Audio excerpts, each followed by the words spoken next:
11 months since Russia's brutal full-scale invasion of Ukraine. 11 months in which Ukrainian people have showed Putin and the world the full force of their courage and the indomitable determination to live free. And through every single step of this horrific war, the American people have been strong and unwavering in their support, and Democrats and Republicans in Congress have stood together. The United States has worked in lockstep with our allies and partners around the world to make sure the Ukrainian people are in the strongest possible position to defend their nation, their families, and against the truly brutal aggression of Russia. I haven't seen the likes of this in a long time. The United States and Europe are fully united. This morning, I had a long conversation with our NATO allies, German Chancellor Scholz, French President Macron, Prime Minister Sunak, and the Italian Prime Minister Meloni, to continue our close coordination and our full support of Ukraine.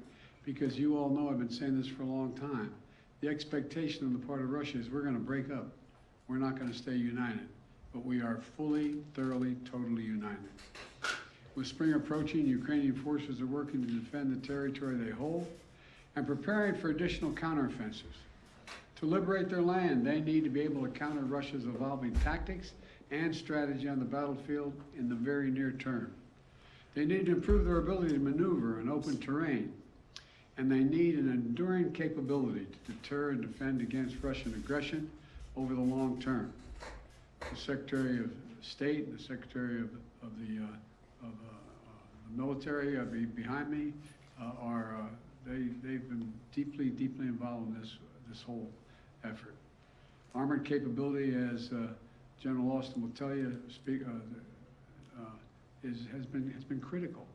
And that's why the United States has committed hundreds of armored fighting vehicles to date, including more than 500 as part of the assistance package we announced last Friday.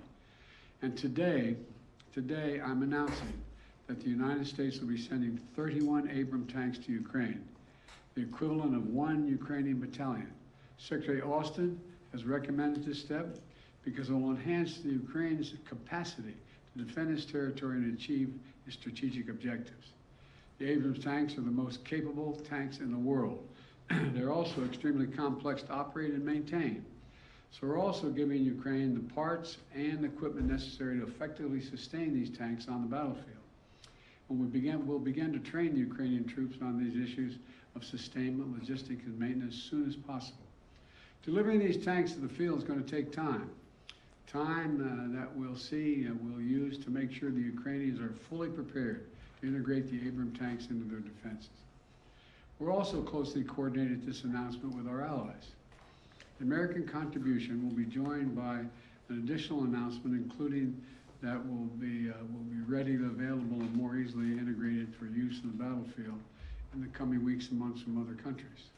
I'm grateful to Chancellor Scholz for providing German Leopard 2 tanks and will lead an effort to organize a European contribution of 2 tank battalions for Ukraine. I want to thank the Chancellor for his leadership and his steadfast commitment to our collective efforts to support Ukraine. Germany has really stepped up. The Chancellor has been a strong voice for unity, a close friend, and for the level of effort we're going to continue. Supporting Ukraine's ability to fight off Russian aggression to defend its sovereignty and territorial integrity is a worldwide commitment. Not just it's a worldwide commitment. Last week, in Germany, Secretary Austin convened the Ukraine Defense Contact Group for the 8th time. This group is made up of some 50 nations, each making significant contributions of their own to Ukraine's integrity. Each fully committed to making Ukraine remain strong and independent and able to defend itself against Russian threats and violence. I want to thank every member of that coalition for continuing to step up. The UK, the United Kingdom, recently announced that it's donating Challenger 2 tanks to Ukraine. France is contributing AMX-10s, armored fighting vehicles. In addition to the Leopard tanks that Germany, like the United States, Germany is also sending a Patriot missile battery. The Netherlands is donating a Patriot missile and launchers. France, Canada, the UK, Slovakia, Norway, and others have all donated critical air defense systems to help secure Ukrainian skies and save the lives of innocent civilians who are literally the target of Russia's aggression. Poland is sending armored vehicles. Sweden is donating infantry fighting vehicles. Italy is giving artillery. Denmark and Estonia are sending howitzers. Latvia is providing more Stinger missiles. Lithuania is providing anti-aircraft guns. And Finland recently announced its largest package of security assistance to date. You may remember I was asked a while ago what I think was going to happen.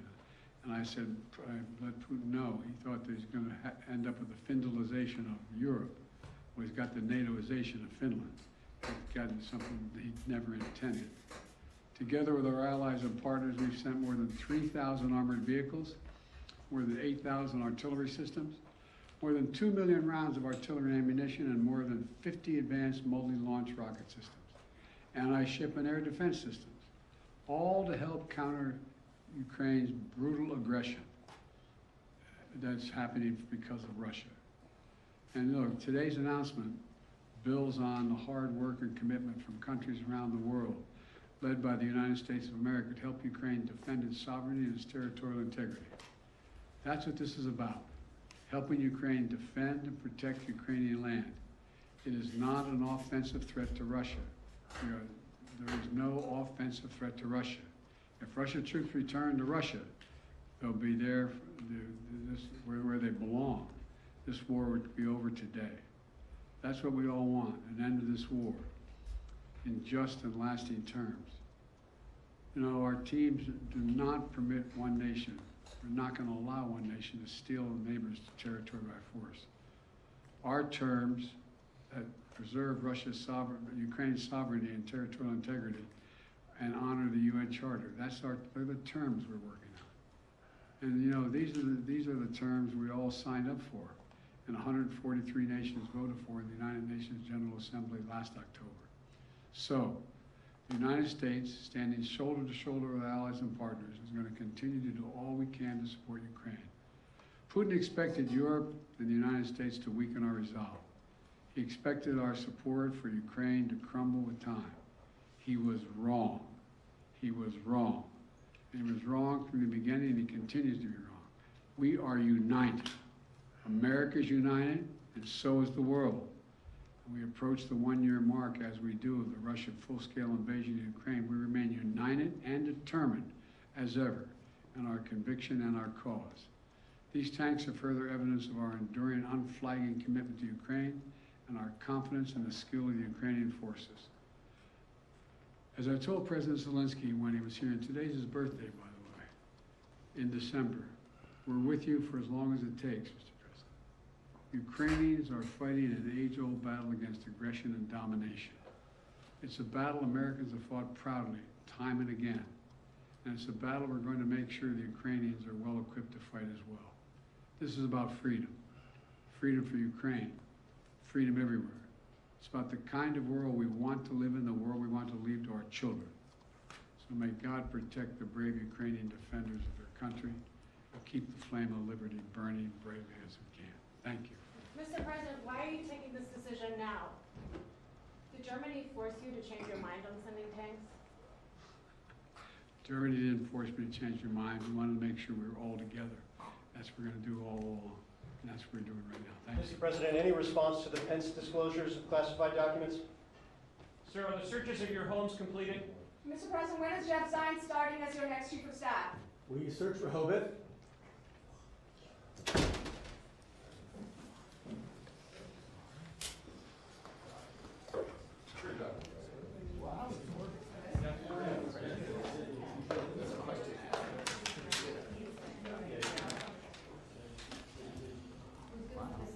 I got you, Evelyn.